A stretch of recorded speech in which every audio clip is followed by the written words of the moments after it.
Well, thanks for being here, everybody. It's great to have you. We've been doing these workshops for a while now, and here we are in July, and it's funny. Even the place I have this co-working spot in downtown Phoenix, and this place is like a ghost town. Part of it, I think, is the fact that like Phoenix is the epicenter of apparently a massive coronavirus outbreak, so people are just staying away. But also, it's just kind of vacation season. So I don't expect as many people on the call today, but it's definitely great to have you guys. And we're going to be a little bit touch and go through the summer in terms of our schedule. So just thank you for reading the emails. Thank you for just staying on the lookout for that stuff. Where we kind of went away from an every week thing. We kind of felt like when we were doing that a few months ago, the urgency was like always there all the time. I mean, things were just happening all the time. And now we feel like, okay, we're in a different mode right now. So we're just trying to evaluate that, especially as we're in the summer season here. But really glad that you guys are with us. And I just to kick it off, let me pray for us, and then we'll dive into what we got going on. Let's pray together. God, you are so good. You are good in the midst of the storm. You are good in the midst of uncertainty, and in malaise and frustration. You are still good. You are still God, and we are so grateful that we can cling to you. We are also grateful that you have called us specifically to play a role of lifting the heads and lifting the hearts of those in our community. That our words and our work would be responsible for people coming to know you and true peace being found. But we confess that we're tired. We confess that it's hard to see the what's next and to deal with that. So may you use us, each other today, to encourage one another. May we have that mutual encouragement. Thank you for the community that you've developed, and for the fact that we're united around a wonderful and beautiful set of beliefs, but also a set of values and principles of how we do ministry together. And so I'm grateful for that in Jesus' name. Amen. Well, it's kind of funny how this came up in my head. I just been talking to pastors. I talked with a few different pastors, random conversations, and one guy in particular, he said, Tim, he said, I just feel like a lot of people are tired. And I think that was his way of kind of saying, I'm tired, without really wanting to come out and say it. And it made me think that maybe it's time to re-engage with Mark Lewis from EFCA Crisis Response. We had Mark. It was our first workshop that we did a few months back, right when COVID first hit. We had Mark on, and so appreciated the insight, the way that EFCA Crisis Response was able to help us process what was happening. When you're in something that you've never been in, what tools do you have to filter things through? And he just gave us, and if you hopefully, and some of you I know were there, but if those of you weren't there, you can always, even if you go back and watch that, and EFCA and Mark, I'll have you share, what resources you guys have access to now, or we have access to, but it was so helpful to us. And so out of that, we had made the decision that we were going to, at some point, have Mark back. And I just felt like the time was right to be able to do that. So Mark Lewis, man, thank you for taking some time with us today. And why don't you just tell us a little bit about how you are doing, and then just talk to us. Man, what are you seeing right now? What are you learning from the crisis response perspective? What has been your experience? What wisdom do you have for us? Yeah, thanks, Tim. Really appreciate the chance to be with you guys today. And just as a quick background, of some of you maybe were on the prior call, but I've been serving as the crisis response director for EFCA and Reach Global for 15 years. The primary focus of that has been actually on disciple making and church planting. We do engage in relief, recovery, development, rebuilding, kind of physical aspects of things. But the essence of our ministry is disciple making and church planting, and, just seeing gospel transformation be embraced and flourishing in what we call the unique mission field that follows crisis. So kind of the premise of ministry is that when the normalcy of life is disrupted, there is a mission field that's created because people ask questions like, I don't know, they're just trying to gain understanding, why me, why now, that kind of thing. So just so you have a framework from where I'm coming from, as lots of times people think of crisis response as, rebuilding a house or, I don't know, some other aspect of relief or recovery or something, but but that's sort of the essence of who we are. As a result of that being the essence of who we are, actually fairly early on in our ministry, we really saw a clear connection between the crisis, trauma, and trauma.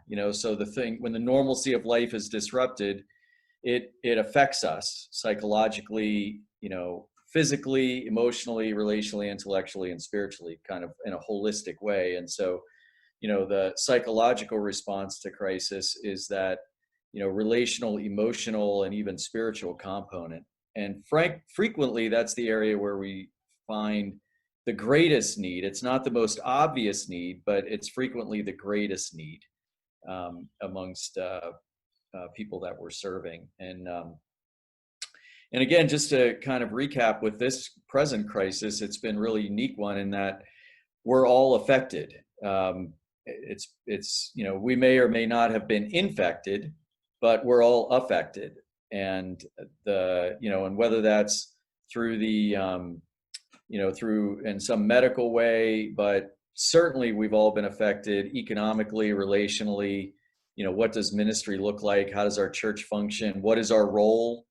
We've all been affected in that way. So what I was hoping to do today, as I talked with Tim last week, was kind of twofold. One was to largely be a resource for you to kind of, answer your questions. But the other thing that I was hoping, and kind of learning a bit what's happening for you guys. What are you seeing in your local church context? And how can we serve you better moving forward, recognizing that this, maybe people thought this was going to be a couple of weeks and then it was going to be a couple of months. And now, I think there was a lot of flurry of activity a few weeks ago with, well, how do we re-engage and coming back to service? But now we're seeing spikes again. And so can we meet again? And so it's kind of becoming clear that maybe this is a cyclical thing that's going to have ebbs and flows. And it's not just an event that happened, we're going to get past it, and then we'll kind of move on back into some normalcy.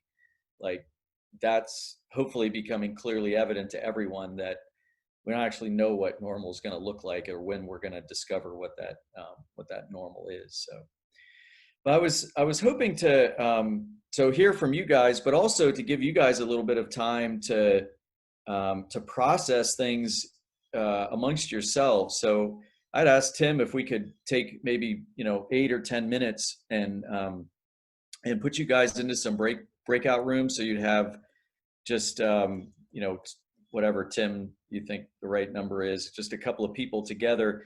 I really like for you guys to talk about what's been the hardest thing for you in the last 3 months or so that we've been into this, or maybe it's even, I guess it's 4 months now. What are the hardest things? And as you're thinking about those, maybe it's more than one thing, but as you're thinking about those hardest things, what are you thinking and feeling, and how are you, how's your emotional tank? What is that looking like? So, Tim, if that's okay, and if it's okay with you guys, we'd really love to give you guys some time to process a bit, and then maybe we'll share a little bit. Yeah, we'll go 10 minutes. All right, Mark, I think we're all back. Yeah, thanks. Hey, would a couple of you mind sharing just a little bit, maybe what has been hard, a quick summary?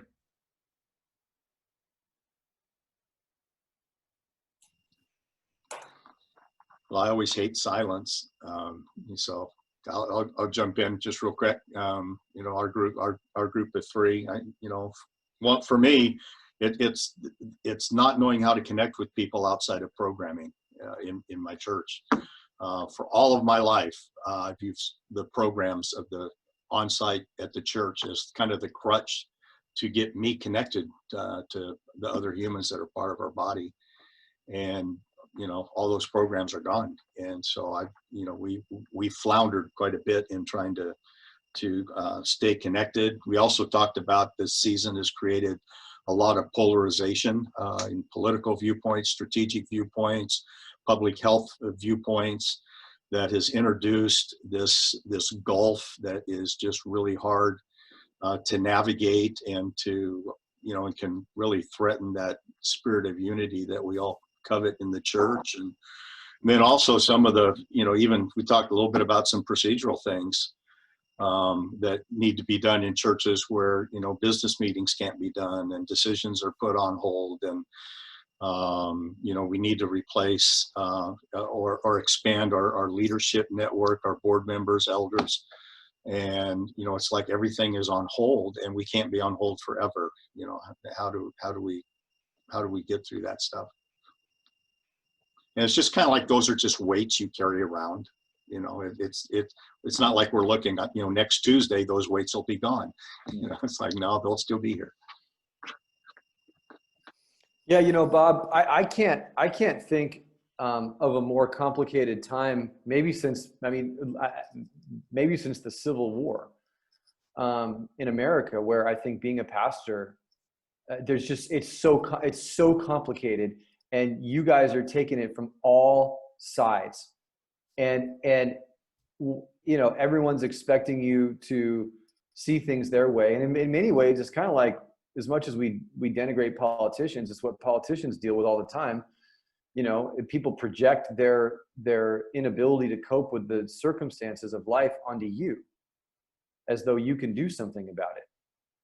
And I don't know a time in my life, nor can I think of a time probably where the macro level issues have been such that pastors have had this kind of stuff directed at them in such divergent and consistent ways.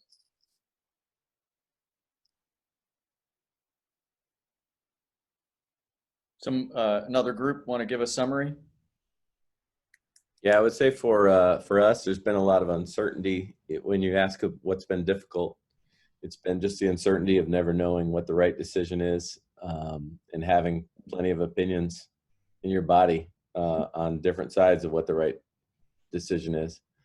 And we began meeting again on June 7th, and we've been meeting.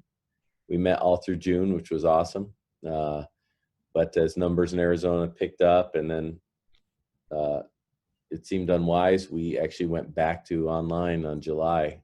So that's just what it's been like. And so I think the uncertainty, and also just probably not sure where everybody is. We're trying to connect with them on directory, and but we're seeing viewings of our sermons and our Zoom things, you know, basically going down over time. And so it worries me about where families are and where people's faith is, and whether they're staying connected in the body. Those are some of the difficulties for us. Is that something that you guys are seeing? As Randy shared that, I was wondering, as a trend, are you seeing similar trend, or are you able to track that in your, you know, if you're doing video or some kind of online engagement, are you able to see, you know, is that staying the same, increasing, decreasing? We're walking down the stairs. So like the first 3 weeks were massive. And I think part of that was probably people figuring out the technology. So they may have visited multiple times just to make it work.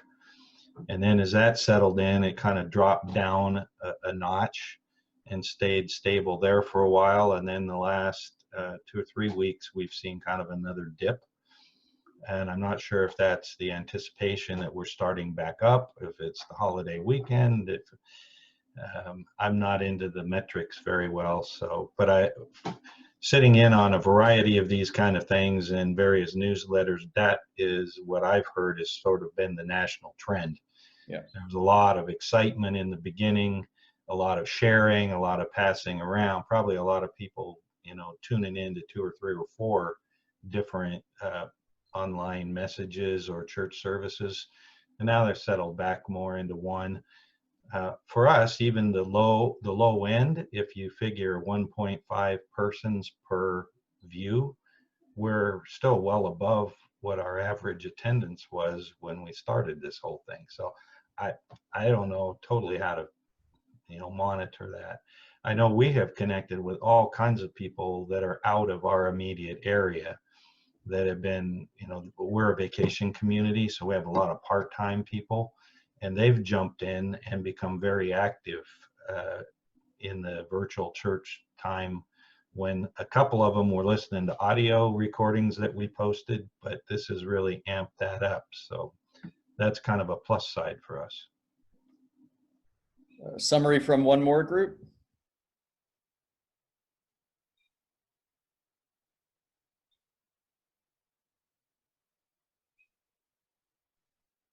Yeah, I'll go real quick. I was sharing that my primary contact is with younger women moms, and just the struggles that they are having just with the emotional highs and lows of all the changes that they've had to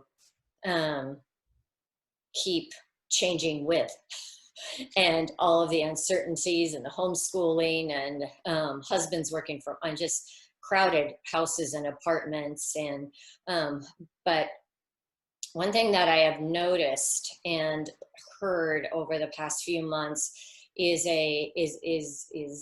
they're ashamed of their spiking emotions, the feelings that come and go sometimes within an hour. Connecting that to, I should have more faith in God, just sort of a hyper trying to spiritualize away pain and emotional discomfort. And one of my daughter-in-laws said not too long ago, we just need some encouragement. No one has encouraged us. No one's noticed all that we've been doing. I just think that's a good word for half the church. These young women that are they're struggling. They're struggling. And the other thing that I've noticed is I do a weekly Bible study, a couple hours a week with about 12 young women. And the level of transparency that has happened is very unexpected, because we're doing the Hollywood Square thing here. And yet I don't know if we've just developed a really safe place, but they're able to share some of their really dark times. And it changes from week to week. It changes, from morning to afternoon for a lot of them. But I know the families need some encouragement. Yeah. Yeah. Thanks, Linda. So you guys are, as I've been interacting with pastors around the country, and, some on-site in person, some, through video or opportunities like this, consistent, I guess take comfort and courage that you're experiencing consistent things with what, everybody else is experiencing. Linda, I really appreciate your comment and kind of drawing a bit more on the psychological, emotional side. I think as I've been doing reading, I'm starting to see more information started to be shared about something called chronic stress, and it's just the long-term physiologically, it's the long-term activation of your stress response systems, and this is what happens to us physiologically when we experience that disruption of the normalcy of life. There's chemicals that get secreted, and normally it's like it's kind of the 911 kind of emergency, and you adrenaline pumps and you get through it and you kind of can recover. the difficulty with this kind of crisis is, it's chronic, right? It looks different week to week, and new information, and it's changing, and all of that is stress creating. There's just, and it's in a context of, maybe divisiveness might be too strong, but it's like the culture of, in our general culture within our country, within people, is polarized. And so there's people with strong feelings on one side or another, and all of that is a byproduct of stress. Of course, we had that before anyway, but stress heightens that, and the inability to connect and relate with people, the inability to really effectively communicate and process. I've heard a number of people say, well, it's kind of like normal. And I'm like, this is not normal. This is not normal for anyone. And the idea that we're starting to think this is normal, it's so unnatural. It's so, it's not how we're designed or created. God created us for community, created us for personal interaction, for intimacy. And so all of these things that, even if they're kind of feeling normal or we're getting used to them, it's like, that's not God. None of it's God's design, really, right? And so, but we sense that, kind of internally or whatever. I want to share my screen and just bring you back, if you were with me before, to the curve I shared of the psychological response to trauma. So let me see if I can get to that.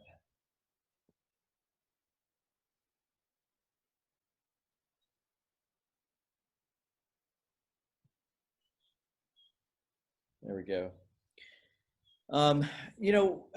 As we look, I've shared this, in many different contexts, and just get a quick overview. We start with pre-disaster, a warning, a threat. So maybe that was December, January, February, kind of hearing about some virus thing in China, and then it starts to materialize. Typically in a normal crisis, like a wildfire or a hurricane or something, there's some warning, there's the threat, there's the impact, it happens. The hurricane hits, there's the aftermath, there's some recovery process and inventorying of like what happened, and people coming together and being all in it together.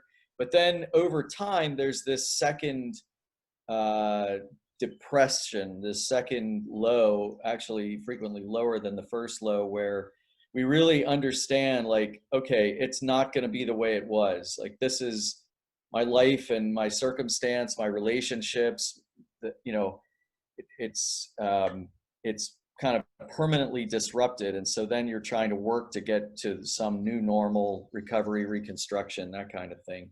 That's the normal process. I'm curious, from your guys' standpoint, where do you think you are individually, or where do you think your congregation or your community is, or even nationally? Where do you think we are on this curve? What do you think that looks like for you, either individually or for your church or community?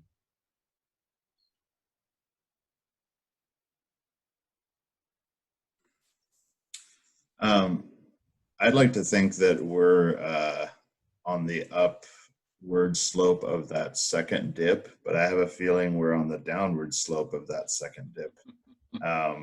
It's really hard to gauge. I mean, this is such a unique kind of crisis.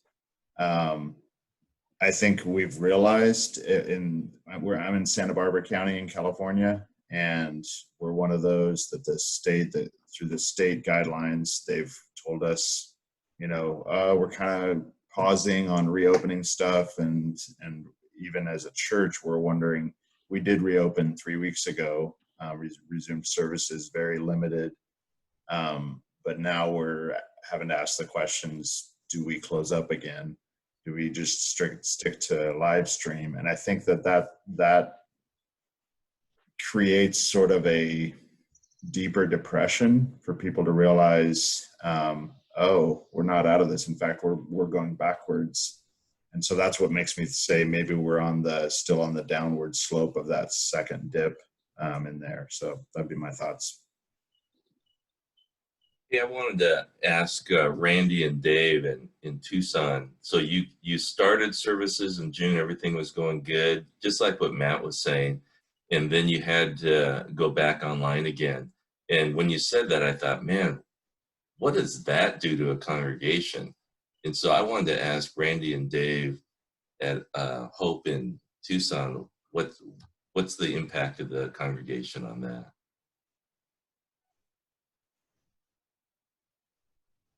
You want me to go, Randy?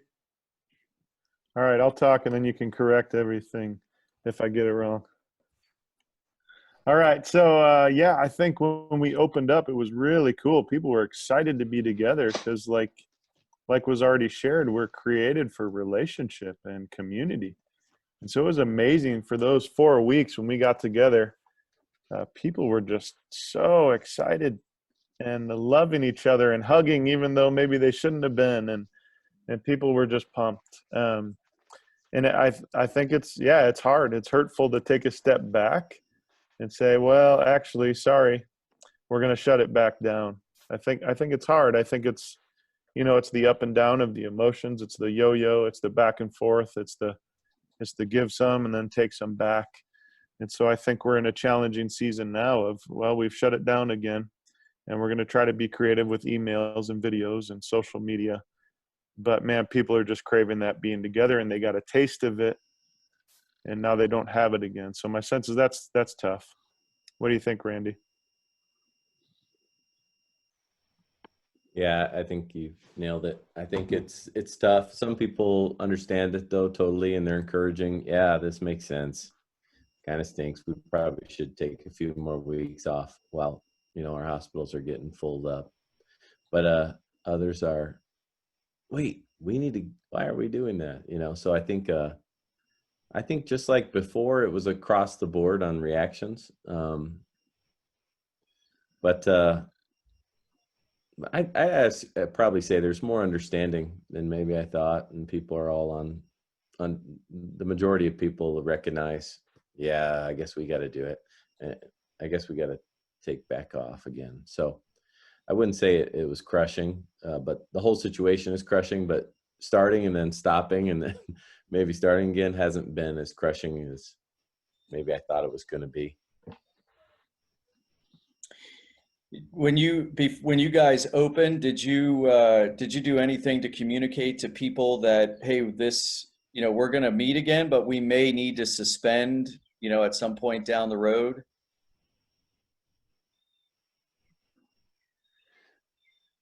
I don't think we ever said that. It was kind of known. Maybe it was just known.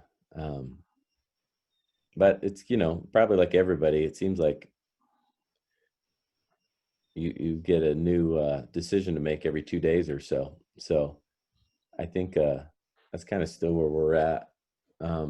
We had one thing I would say, we had a camp just at the end of June. We actually had a high school and middle school camp, and it was our biggest camp ever. Some of our families were like, forget it. My kid has been locked up for 3 months. They are going to camp. I don't give a rip. And so, so they got back about the time where Arizona was really getting more locked down. And so that's just another, now what do we do with all these kids? They're all fired up and encouraged, and they want to beat it with each other, but they really shouldn't. So we didn't really know. In answer to your question, we didn't tell them we just been kind of taking it a couple days at a time, I guess.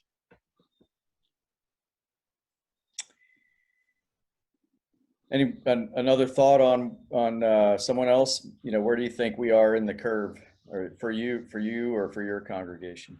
Well, our church, we had our Zoom elder meeting yesterday where we spent probably 2 of the hours trying to figure out what in the world does the future look like.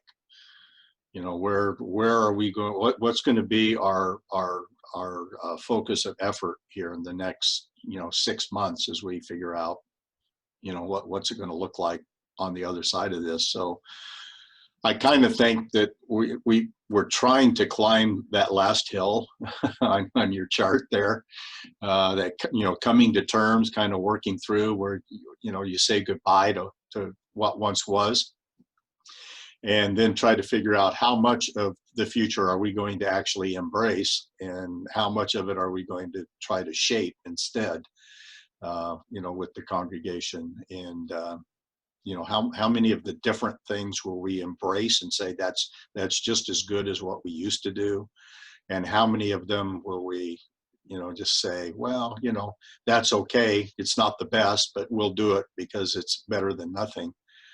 And I think what happened, what I was surprised with in that conversation is it kind of felt to me like we were dragging the disillusionment along with us as we were trying to climb the hill. You know, there was still that thought in our mind that, you know, darn, you know, I wish we weren't here. You know, even as we're trying to plot that course ahead, I wish we weren't plotting from this place where the church currently is. Yeah. You know, I would just add that this chart has been so helpful to me as a way of interpreting what is happening. And I think when you first presented it, I was skeptical about the second trough. Because we were in that heroic part and we were feeling really good. And I thought, well, come on, you know, I mean, the second trough, that I don't know if that might happen, but I don't think I'll actually feel that in real life, you know, and I have to say that I think we're there. And so I think it's managing that. I don't know that there's anything you can do about it. The fact that it exists, other than just manage it, and try to prevail through it. But I would encourage you guys, I don't know, Mark, I think this is a great tool to show to elders and to staff and maybe even to the congregation in some type of communication to say, hey, just so you guys know, this is where we are. And so if you're feeling these things, this is why you're swimming in this water that you can't get out of right now. And so you have to learn how to adapt to it. Yeah. Tim, you're right on. I think, Bob, to kind of, this goes to maybe your point with the conversation with the elders. A lot of times before we can really think about moving forward, we really have to take time and process, where are we now and how did we get here? And, you know, it's that reflecting back and what are we thinking and feeling, you know, in the midst of the moment. What are we thinking? What are we feeling? How are we engaging? You know, in that, the idea of creating, and this isn't just for highly recommend this for your leadership team, but I would highly recommend this for leaders in your church who are leading small groups. And if the deeper you can push this kind of conversation down into your congregation, the better. And it's simply this idea, like, it's the opportunity to debrief, to process, what have I been experiencing? You know, kind of going back to Linda, what you're doing with your group of ladies, you know, this creating a place for people to dialogue and talk about and verbalize what are they experiencing, thinking, and feeling, you know, and that's the basic of trauma care. It's just, you know, basic active listening, but it's creating an environment where that's happening intentionally. And so to kind of help with that climb, you know, if you're envisioning climbing the cliff, you know, to put some rope and some hammer and pitons and things in your backpack, so as you're making the climb, it's going to be a little bit more secure. It's that kind of an exercise. You know, it's equipping for the longer road that's ahead. And you know, and I'm going to share this, and I think we very well could be in that, you know, that downhill on the second trough. I'll be really honest with you guys. My concern is that there's another trough, and maybe another one after that, because I think, you know, the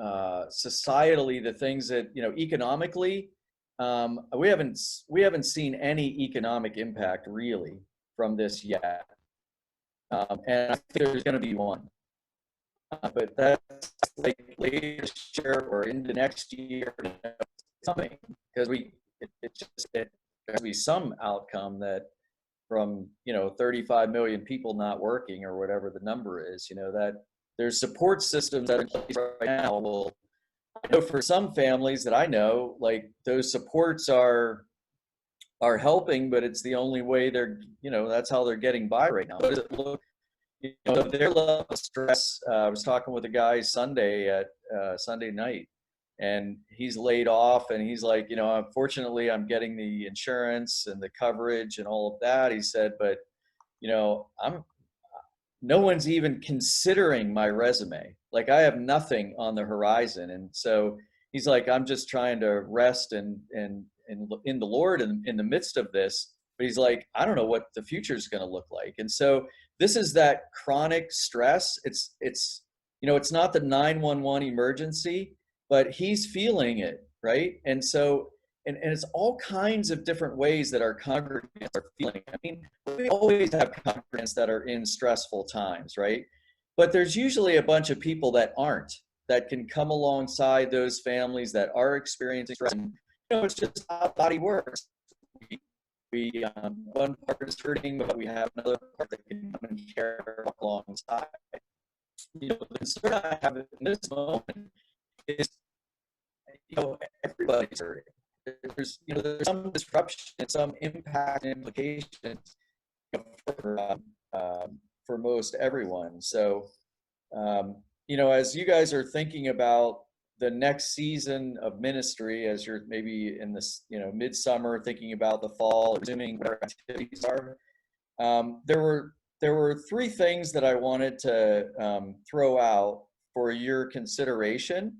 And I can offer you some resources or help that we could offer, or, you know, you guys have a great support system with Tim and the district office, other networks that you're connected with and things like that. So, but the three things that I wanted to have us think about today were, Hey, Mark. Yeah. Hey, Mark, you're breaking up a little bit. Just want to make sure if you can make it clearer somehow, because I don't want to make sure we don't miss those, but Yep. Sorry to cut in on you. I'm gonna stop sharing, that might help. So the three things are, one is, you know, understand, plan for, and mitigate the implications of what we've experienced thus far.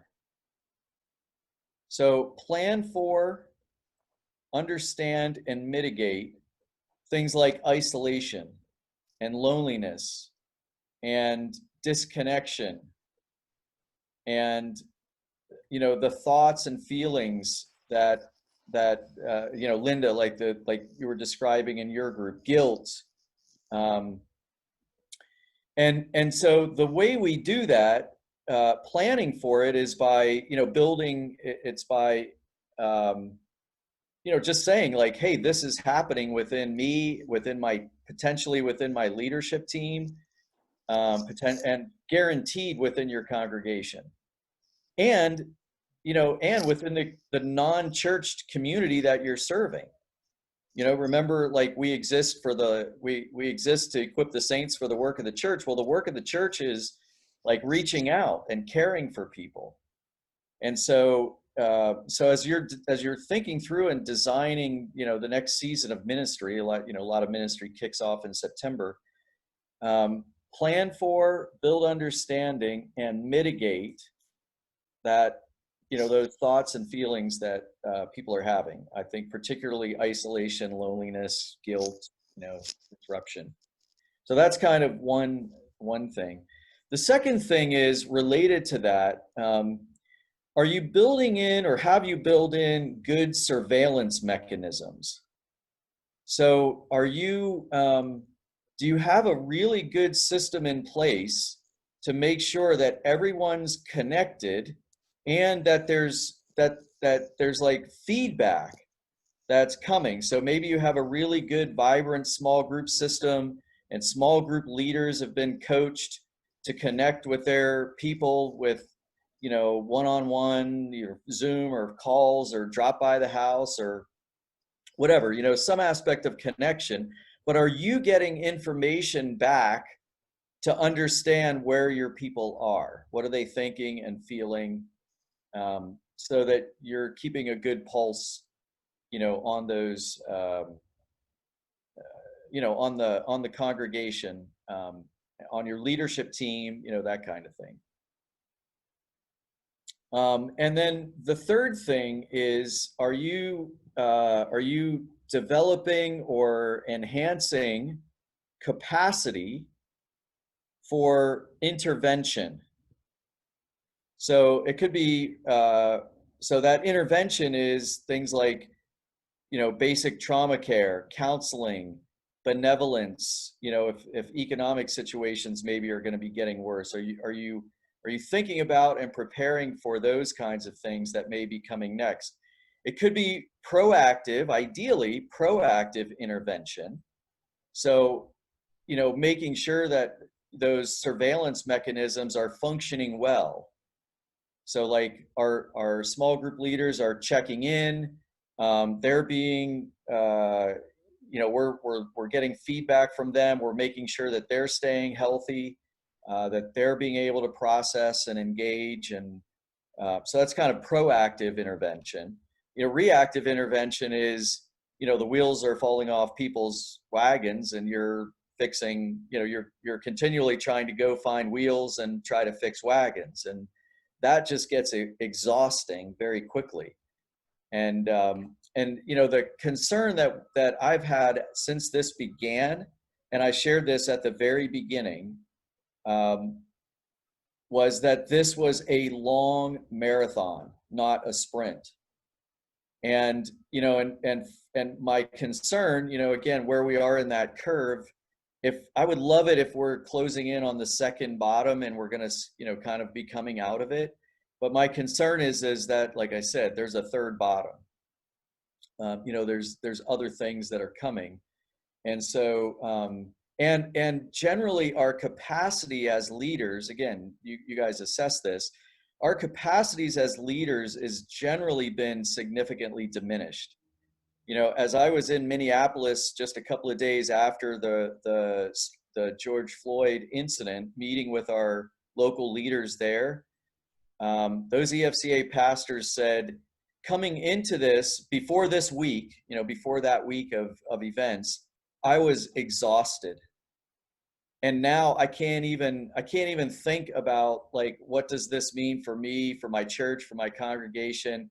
Even just having the dialogue about, like, you know, being together in the room with a bunch of other pastors and just kind of sharing and processing, debriefing, if you will, it was just hard to find words, you know. And so, you know, recognizing that we may be facing more challenges and just being really honest that we're facing them at points when, you know, maybe our emotional, our spiritual, relational, emotional, intellectual, and physical gas tanks may be, you know, less than half, maybe less than a third, maybe less than a quarter. I don't know, you know, where each one of you are at or where your leadership teams are at. But I'm seeing that as a general concern with almost every leader that I've spoken with in the last, I'll say, month and a half in particular. Like, we got through the first rush, we made it, we got online, we're kind of set up, we're kind of functioning, but I'm tired. That took a lot out of our team to get to that point.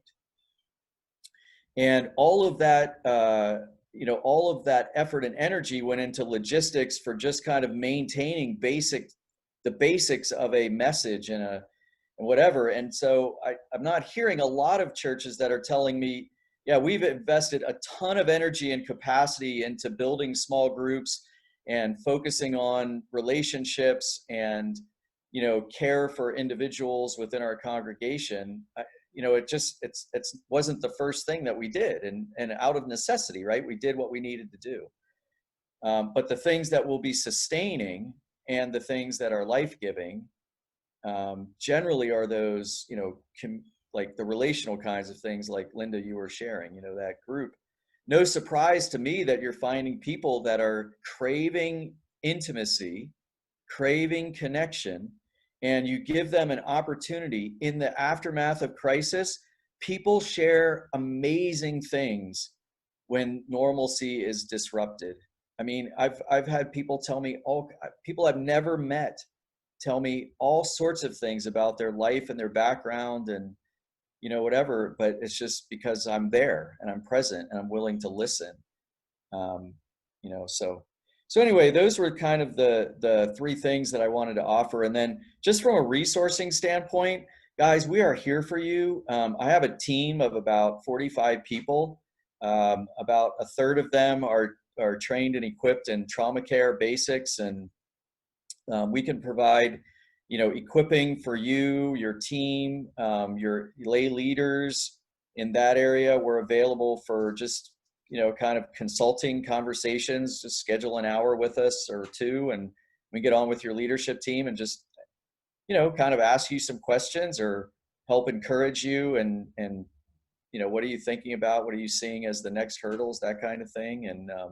And of course, Tim and the district team is phenomenal in their ability to connect and resource you in those ways as well. So,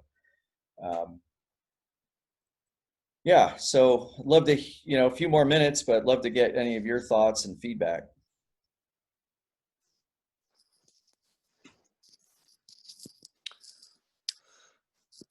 Well, Mark, I think I speak for us all. This is really important.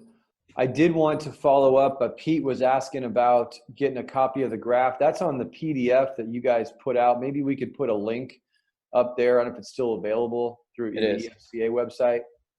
There's a whole PDF presentation on how to deal with this. And that was kind of to me, kind of the capstone or really central part of the whole presentation, I think, that again helps us think through this. Your outline of understand, plan for, and mitigate the implications of all of this. Again, Linda and I were talking yesterday, and she mentioned didn't you call it Corona anger? Is that what you called it? That was a great term. I actually have adopted that term. There's an anger that I think was there bubbling up. And then when George Floyd happened, it was just the right place, right time, right issue, boom. And it just set off and it's compounded. And I'm telling you, I feel it. I find myself angry at stuff. And I'm like, dude, I know I'm kind of a high strung guy anyway, but I was like, I gotta step back here and take stock of that. I think I would add anger to that. Plan for the implications of anger. I think you said develop a good surveillance mechanism, in feedback. And then of course the capacity for intervention and stepping in. I mean, that's just stuff that just doesn't get any better than that. I appreciate that a lot. I just want to close with this, you guys. The thing that I've been thinking about too, and I know Mark, you would totally, I think, agree with this line of thinking. I mean, well, it comes from the scripture, but just as a tactical way for us to handle this, it's so cool how it's baked in. Jesus says in Matthew chapter 6, therefore do not be anxious about tomorrow, for tomorrow will be anxious for itself. Sufficient for the day is its own trouble. And I think there's something to be said for looking at this from if you try to think about where we're going to be in 6 months, that's going to overwhelm you, right? I think, how do we and my wife and I were talking about this, and because she's usually even keel, and she's just like, and I go, okay, how do we let's just figure out today. Let's figure out this Sunday. Let's figure out just as much as we can see. If we try to think too far, our heads are going to explode. I remember hearing about a guy who they were saying that, like, I think I mentioned this before, but like guys that get through like Navy SEAL training, one of the things that allows them to get through Navy SEAL training, one of the ones that do well are the ones that don't think about all the stuff they have to do. They just go, I have to just make it to that part at the beach. I just have to make it to that part right there. If I can just do that, then I'll deal with it from there. And I think that falls exactly in line with the counsel that Jesus tells us about how we're to live our lives in a level of dependency on the Father to give us what we need at the given present time. So the last thing I'd say too before we go here is we're here for you. And I mean, I'm not inviting myself, but I preached in Prescott a few weeks ago. I'm preaching in Redlands this Sunday. If you guys need someone to stand in, and you know, it may be the worst Sunday ever, and maybe just to help people realize what a great preacher you are, you can invite me, and I'd be happy. On if whatever, on our dime, we'll do it. We want to be available to you. So if it would help you to step out of the box for the batter's box for 1 week and have a guy sub in who's got availability, and certainly there's multiple people on our staff that could do that, please reach out to me. We'd be happy to help. So just let us know there, and certainly anything else. Mark, I think I again speak for all of us when I say, man, thank you so much. Any final words that you have? Yeah, along those lines, keep in mind too, if you guys are maybe at a church with a couple of staff people or whatever, but you know some guys that are pastors, maybe reach out to them and offer, hey, can I just share my recorded message with your congregation this week? And you know, there might be an opportunity to give somebody a break in that. And as well, you know, my ticket has been punched for legal travel to go and actually even sit down with churches. I'm going to be going up to the North Central District and meeting with a bunch of leaders and visiting a whole bunch of churches. So if it's even helpful to get in person, you know, with you, we're able to do that. And I'll you know, I wear a mask and I do whatever I need to do. So. Great. But you know, stay 6 feet away. So. Hey, thanks, Mark. Randy, can you close us up in prayer today?